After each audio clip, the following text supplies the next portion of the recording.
এই যে প্রকৃতির মাঝে হাজারো সৌন্দর্য, কিন্তু এই সৌন্দর্যের মধ্যে হাজারো কান্না লুকিয়ে আছে।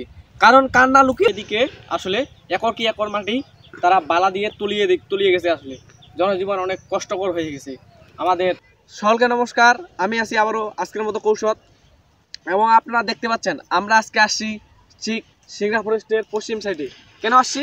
আমরা আসার কারণ হচ্ছে এই যে দেখতে পাচ্ছেন, এই যে প্রকৃতির মাঝে হাজারো সৌন্দর্য, কিন্তু এই সৌন্দর্যের মধ্যে হাজারো কান্না লুকিয়ে আছে। কারণ কান্না লুকিয়ে থাকার কারণ হচ্ছে যে এখানে যে দেখতে পাচ্ছেন এই বালুচরের নিচে কিন্তু আসলে আমাদের জমা মাটি অনেকের ছিল। সেই জমা মাটিগুলো কিন্তু আসলে বালুর দ্বারা সেগুলো নিচে চলে গেছে, তলিয়ে গেছে। সেই জমা মাটিগুলো এখন কিন্তু আর আবাদ পানি হচ্ছে না।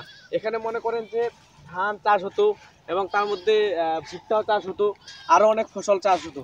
তার মধ্যে আখ লাগাইতো অনেকে এখানে এই জমা মাটিগুলোতে। কিন্তু এই বালু উত্তোলনের কারণে সেখানে আমাদের এই এই জায়গাটা পুরাটা এখন ভরাট হয়ে গেছে। যদিও সৌন্দর্য, কিন্তু হাজারো এখানে কষ্ট লুকিয়ে আছে আমাদের সেই গ্রামবাসীর মনে। কারণ এখানে অনেক আবাদি জমি, আসলে অনেক ফসল নষ্ট হয়ে গেছে। দ্বিতীয়ত দেখতে পাচ্ছেন যে এই শ্মশান ঘাটটাও আসলে মনে করেন যে এখানেও জমা মাটি ছিল, আবাদ পানি হচ্ছিল, চায়না ধান গাড়া হচ্ছিল, সেইগুলো বর্তমানে বন্ধ হয়ে আছে এই বালা ভরাট হওয়ার কারণে। আপনারা দেখতে পাচ্ছেন যে আরো এদিকে আসলে একর কি একর মাটি তারা বালা দিয়ে তুলিয়ে গেছে। আসলে জনজীবন অনেক কষ্টকর হয়ে গেছে আমাদের। জমা মাটিগুলো বালু দিয়ে ভরাট হয়ে আছে। এটা হচ্ছে আমাদের সিংড়া ফরেস্টের দক্ষিণ পাশে। এই যে আমরা এখন উপরে উঠতেছি, উপরে আপনাদেরকে আরো আমরা দেখাবো আসলে যে আরো কতটা মাটি কিয়া করে দিচ্ছে, তারা ভরাট করে দিচ্ছে। আপনারা দেখতে পাচ্ছেন এই যে কতটা মাটি আসলে তারা ভরাট করে দিয়েছে। আসলে বালু নদী থেকে এসে জমা মাটিগুলো কতটা ভরাট হয়ে গেছে, বিঘা কি বিঘা মাটি, একর কি একর মাটি দেওয়া হয়েছে। ওই যে ওইদিকে দেখতে পাচ্ছেন একেবারে ওইদিকে কিন্তু আসলে আরেকটা শ্মশান বাড়ি আমাদের।